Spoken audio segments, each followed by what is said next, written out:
Hi, I'm Debbie. Hi, I'm Joe. We are sitting with Danielle at Healing Pathways Therapy, I believe. And Danielle has asked us to talk about my experience in neurofeedback. So I came to Danielle about, however many months ago, 9? It's been almost a year though, Almost a hasn't year, it? yeah. Okay, so it's been almost a year because my complex PTSD had gotten really, really bad. I've been diagnosed with PTSD for about the last 10 years and complex for the last 3. And I've been hospitalized for suicidality. I've been in all different kinds of therapies and even intuitive modalities to work with my suicide, with my post-traumatic stress disorder, with depression, anxiety, all that jazz. And we thought we had gotten it under pretty good control, I'd say. I'd gotten to a place where I felt like it would always be with me. You know, you just learn how to manage it, but it's never going to go away. And then for whatever reason, starting in about July last year and for the months following, my PTSD got really, really bad and suicidality got really, really high again. And it got to a place where I just didn't matter the tools, the therapy, or whatever I was doing, it just wasn't working. And it came down to it in October. My suicide was so high. My husband had gone out of town on not on vacation, on a work trip. And I wrote a suicide note to my husband. I wrote one to my brother. I had planned on taking my life that night. And out of, I don't know, act of God, you could say, I decided to take medication instead. You know, the kind you're not supposed to take from the cupboard, but I did and went to sleep instead. And the next day I called my therapist and she was like, Deb, I don't know that I can help you anymore. What I heard was like, oh shiz, this is all done. This is over. I'm beyond help. That's what I heard from her. And she's like, that's not what I'm saying. I'm saying, I think you need something more than what I can offer. And she had been at a conference in San Francisco where she heard about this thing called neurofeedback and told me to look it up and find someone. And I did here in Utah. I actually called another center first, and it was uncomfortable, and they couldn't answer my questions, and they never got back to me. And then when I called Danielle about her offerings, she answered right away. She spent time on the phone with me. She made sure I understood. She was very trauma informed, which is a huge deal to me as someone with PTSD, because not all doctors, therapists, or experiences are created equally. And I feel like trauma requires kind of an extra tender, loving touch. And Danielle seemed to have all of that. So I signed up and I came in and let Joe know when he came back that this is what we're going to do. And here's the thing. This was my plan. I was like, neurofeedback had to work. Danielle convinced me to do, and it didn't take a lot of convincing. She's amazing. But she was like, there's like a cycle. Some people come in one and done, or they think it's done. And I want to share with you that I really believe her system works, which is you come in for what I call a full cycle, which is like, I think 20 plus sessions plus testing. She's like, you've got to give it that much time for the work to take hold and the work to take place. And so I was like, fine, I'm going to commit to one session. And I told my husband at the time, I said, I'm committing to one session. Round. One round. Yeah. Not one session. Thank you. 1 round. I said, I'm committing to 1 round. And if I don't see a difference at the end of the 1 round, I'm done. So I started in first part of November, and his birthday is in January. That's all I'll say. But in my mind, I told him, and I actually had this conversation with you. I was like, I just need to know whether you want me to leave before your birthday or after your birthday. Do you want one last birthday with me, or would it be better if I was gone so you could move on and celebrate with somebody else? So that's where I started. That's where I was at. This was my last resort because I was like, I can't spend another decade struggling, fighting every single day to try and stay on this planet and to try to function as a quote unquote normal human. I'm so glad we've let go of that definition, but I couldn't anymore. So now you see me 9 months, 10 months later. So neurofeedback, how does it work? Because Danielle asked me to talk about that a little bit, just my experience with it. And my experience has been nothing short of phenomenal. especially with Danielle. I wish everybody in the world could work with her, honestly.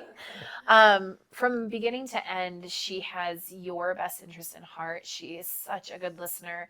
I'm also one that doesn't like to go to doctors because I feel like a lot of them just aren't listening when I'm talking and I'm sharing the things that I'm feeling or the things I'm experiencing.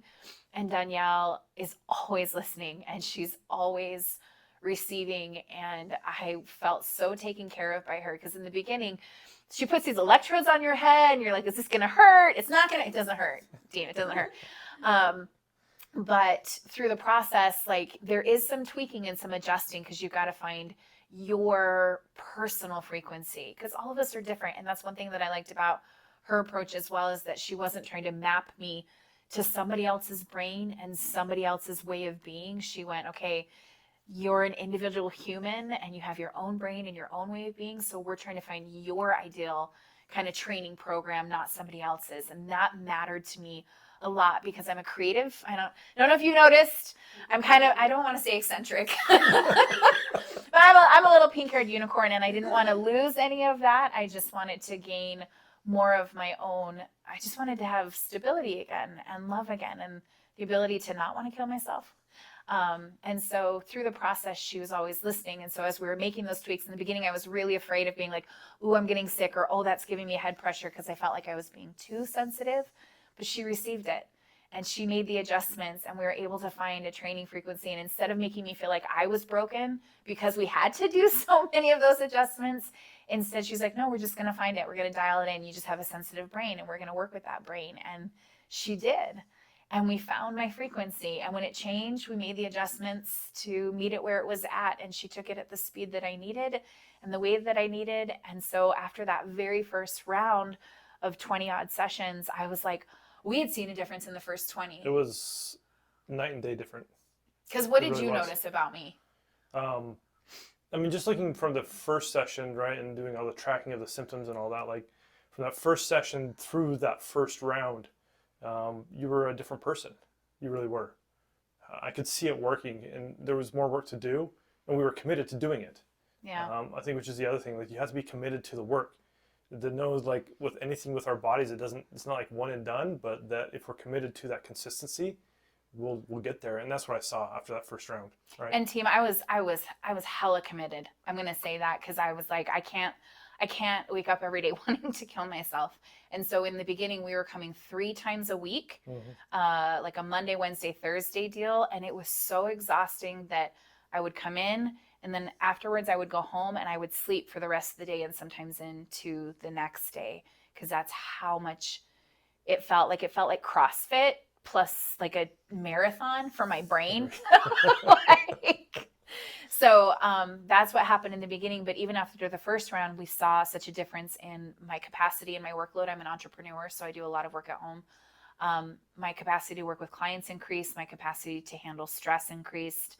And then by the end of that first round, even my capacity to like come home and not sleep for 12 hours, but sleep for 4, like all that improved. So we were like, we're in for another. So we went to another round.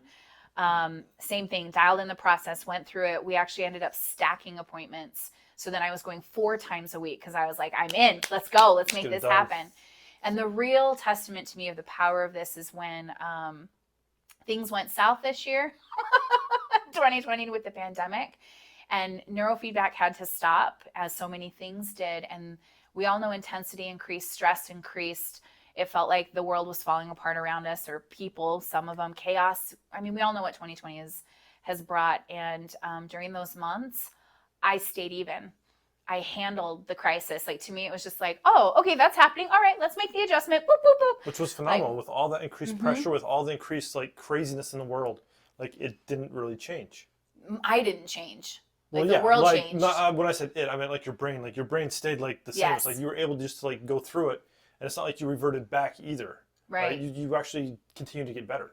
Yeah. So I was able to cope with all of that, plus increased stress at work because of the changes we had to make with my clients, all of that. It's just been phenomenal. I've now just completed my 3rd round of neurofeedback, and I'm standing in a place where all of my symptoms in the beginning that were like 10 plus, I was like, is there anything higher than 10 on here, Danielle? There wasn't. But all of my things that were at a 10 are now down in the 1s and 2s as far as my symptoms go. So for my personal tracking, I've seen that my nightmares have decreased, my sleep quality has improved, my depression has decreased, my anxiety, my ability to manage stress, my emotional reactions to the world around me, all of that has come to a place that's even. I still have emotions, which I'm so grateful for, but I don't feel like everything is knocking me off course anymore. It's like, oh, okay, this is happening. What are we going to do about it? Yeah. Okay, there's the plan. Let's go forward. Like it's made my insides feel so much more stable. I was just telling Danielle that outside, probably people aren't seeing a difference because before I chose into showing up powerfully and vulnerably. But on the inside, that was a lot of energy for me. And I would like go do my thing in the world. And then I would just collapse back at home and I would sleep and I would all of that stuff. And now that's not happening. So I'm still doing my bright, shiny self, but on the inside, I feel powerful. I feel complete. I don't need as many naps as I did before. Like things feel really, really good. And my workload has increased with clients, and yet my stress hasn't. And world is still flowing really, really well. So, and it's fun too, because if you come in and you get this done, she'll have you do a test. And at the beginning, this kind of like scientific response test. In the beginning, I hope it's okay that I share my results because I'm super excited about it. In the beginning, I tested in the 80s. And that is really, it's on the low side. We don't want to be in the 80s on this quick test because it's testing like your response and your performance and your accuracy and all of these kind of things, like how your brain functions under stress. And then after 3 sessions now, I tested today and we've seen an increase every single time. But today was really dope because I increased 7 points in performance and almost 9 points in accuracy, which is really, really huge. And it put me in peak performance zone. So I came here like not even functioning at a normal level with my brain. And I'm leaving here as a peak performer and without suicide running or suicidality making decisions for me in my life. It's been quite a while now since I've had to put any energy to keeping myself alive. Instead, it's like, of course I'm alive. What are we going to do today? So anyway, we love neurofeedback. We love it. In fact, you're going to do this, huh? Yeah, for peak performance. Yep. And one thing I want to point out too, just kind of as we close this up, one thing is we're talking before we decided to do this testimonial video. Debbie was asking, has there been a change like from the, adulthood trauma versus the other trauma and all that? And I'm like, I would say that you're in a better place than you were when you were in your 20s, right? When we first got married, like her brain, her awareness of the world, the way she's able to cope with the emotions in life is so much better. That I would recommend this to anybody. Like really, like it's been a life changer for us. Mm-hmm. For me, I always thought that it would never be different. Like I have childhood trauma stacked on teenage trauma, stacked on adult trauma. Like that's my life. It's trauma. And part of you goes, this is just the way life is, because you don't know. I remember one moment early on in neurofeedback where this moment happened where it felt like all my stress was lifted and I was kind of floating, but in a good way. And Danielle was like, well, that's what normal people feel all the time. And I was like, what? This is what they feel all the time. And this isn't about normal or not normal. It's not about that. It's about understanding your peak zone and being able to be in that zone. And so most of my life, I just thought this is how it would always be. I didn't know anything different. And going through neurofeedback allowed me to see that not only could it be better than it was before the adult traumas, but it has been better than anything I experienced growing up. I get to be me 100%. I get to be in my zone 100%. And I get to have a brain that is wired to support me instead of wired to keep me safe from further trauma. And there's more to that Danielle can explain if you call her on the phone, but just know that there's hope. I think if I leave you with anything, it's like there's hope. Whatever you've tried, whatever you've been through, it is worth taking the step to give yourself this hope. It was my last hope. Don't let it be your last hope, but it was my last hope. And it is the best thing. I think number one best thing that we've done for my mental health and my emotional health as well. And so from this point forward, we know that I'm like, Danielle, I don't have to leave, right? I might be addicted. No, I'm just kidding. I'm not addicted to this, but I know I'll be back to continue to tweak and just maintain, like sharpen. I think that's what I'm looking for, to sharpen. But this has been the most phenomenal experience I've had in helping myself and my trauma. And if you're out there wondering if you should take the step, the answer is yes, because you're worth it. You're worth knowing what it feels like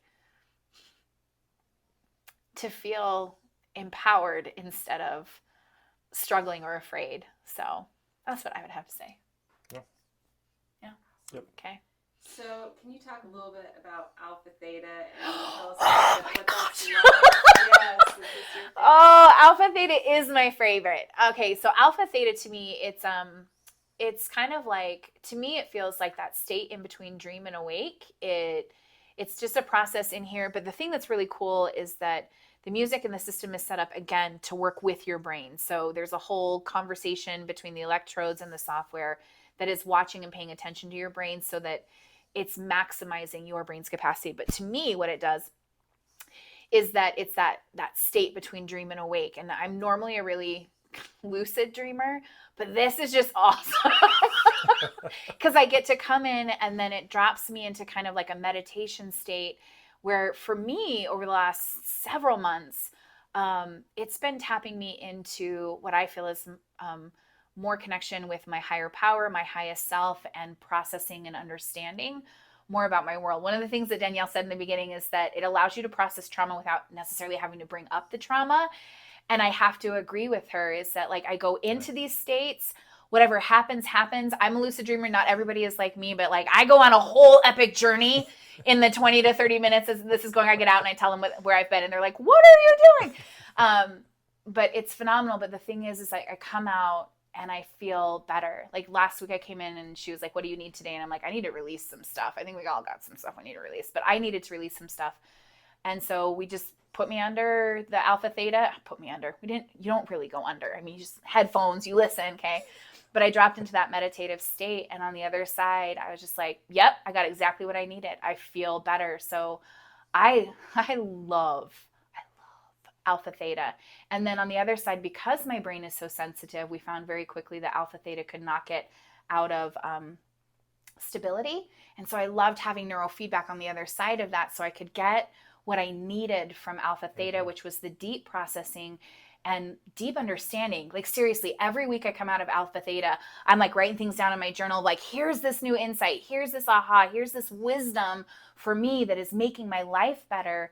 I just felt like it was like this clear, I don't know, wisdom dump. That's what I'm going to the well and I'm drinking from the well of wisdom. That's what alpha theta feels like to me. But on the other side, then I have neurofeedback that really helps my brain to stabilize and stay in peak performance. So I'm getting the wisdom and I'm getting the stability. I love that it's all of the above.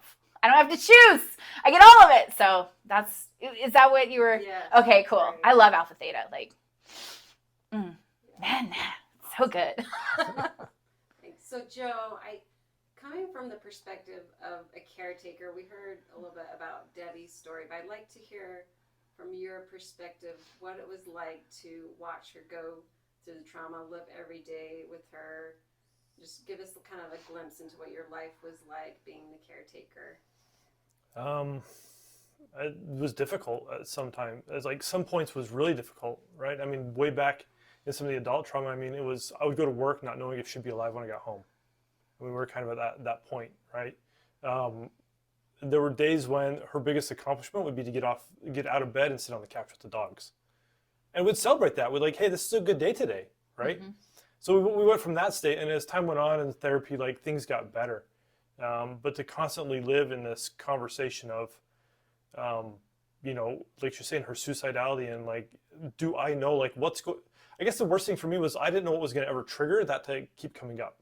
Because we'd feel like, hey, days were getting really good, and then all of a sudden we'd have big relapses, and things would come back. And so it was always on my mind. I mean, so much at some point in time I got therapy of my own because I didn't know how to handle it. Like with her, like we just kind of got tossed into this. So to see the change, to go from that state, you know, I'd kind of resigned that, you know, I was the primary caregiver to her and the primary breadwinner. Like I've always had a job, always brought money in for our family. And always just kind of resigned, like she was never ever going to be able to go back out to the world again. That was a hard moment for us because in the early on of our marriage, we both worked. That's what we did. That was our plan. And to get to a place where it was like, Deb can't work anymore. We tried it and I had panic attacks. It's like, what do we do to solve that? So from going from that state to how you see her now is like night and day. Like it's a completely different person. I don't have to worry anymore whether she's going to be there if I go away for business and come back. It's not that constant emotional pressure to make sure, hey, I got to check in with her a lot because I want to make sure she stays alive. Now I can check in with her a lot because I like her and we just have conversations. I'm so glad you like me. But that emotional weight on me is gone, which is good, right? And I can, you know, now we can look and see what our next options are in life, right? Where this is kind of being put behind us, not in a way like we're trying to get rid of it, but because it's not the stumbling block or the issue in front of us anymore. So it's been fun to watch. I've come with her to every one of her sessions and seen the process too. And in the beginning it was very interesting, but it's fascinating just to watch the process kind of like a fly on the wall, right? To say, hey, you know, just watching her, you know, be hooked up and go through the process and then to see the change on the daily has been pretty phenomenal. And really like in just a short amount of time. Like Debbie said in the beginning, I mean, we're into it less than a year. And we've been dealing with the trauma, the at least adult trauma for over 10 years. Mm-hmm. So to see that amount of massive change in a short amount of time is truly phenomenal. I mean, it's just, I still look back and think, where was this 10 years ago? Oh my gosh, yes. Right? Yeah. Yeah. Everybody, I'm just like, everybody should have access to neurofeedback. Yeah. Because our lives would be so different, or fast forwarded, you know, if we had this 10 years ago, because it was a struggle for the last decade just to fight and claw and try to find every tool you can to help yourself to be okay. To just like exist for one more day, right? Yeah. It's very energy taxing. Yeah. So, and we're not there anymore, which is amazing. So now we can do different stuff, right? Hell yeah. I mean, yes. Sorry. Yes. You guys are awesome. I appreciate you so much for being vulnerable and showing up and sharing your story and letting other people know there are options out there when it feels like there's no options. And I love your entrepreneur spirits and you've been so great to work with. It's been great. We love being here. And I want to say, like, neurofeedback's awesome. Yes, we've talked about that. Danielle is phenomenal. I know I already said that once, but I really want to drive that home that, like, she is such a powerful healer. She is here to listen to you, to help you. She is knowledgeable beyond anything she needs to be knowledgeable on. Like, she brings so much knowledge, experience, wisdom, and gifts to the table to work on your behalf. I feel lucky. I feel like, because we almost went with that other place. We almost went to a bunch of different places. And I'm just like, literally, like, this is how things work. Okay, put this in here. I didn't get a good vibe about all those places Debbie was looking at, like she told you earlier. So I just hopped on and I just like Neurofeedback Utah. Like I just did Google searches and apparently I'm like a master Google searcher or something. And I found this place and it was close by where we lived. And I'm like, this place seems pretty cool. Yeah. And then so I'm like, I told Debbie, I'm like, here, call this number, right? And that's when and usually we were thinking, well, maybe they'll call us back. But she got to talk to Danielle like that day, like the moment we called. Yeah. Which was right there. I was like, okay, cool. At least they're attentive to people. We can get some good information. Let's do this one. And if she's willing to work with me in all the massive, massive tweaks that I was expressing as we were in, I don't know what to call that, as I was under the wires. I don't know. Everything plugged in my brain. Team, she is dedicated to your success. So if you've had failures other places, even if you've tried neurofeedback before and you're like, I don't know, come to Danielle because she is a phenomenal, I don't even know what to call you, gifted wisdom maker, healer of awesome. Like, I mean, I guess the technical term is neurofeedback technician, but she's a magic maker and but everything she does, it is powerful. And so more than the neurofeedback, Danielle, I think, is what made this experience so special. And so if you can, get in with her or get in with someone that she's trained, because it made all the difference, I think. It'll change your life. Yeah. So I just want you to know you are a phenomenal human and a powerful worker. And I am so grateful for the way that you've used your gifts to bless my life. No, thank you.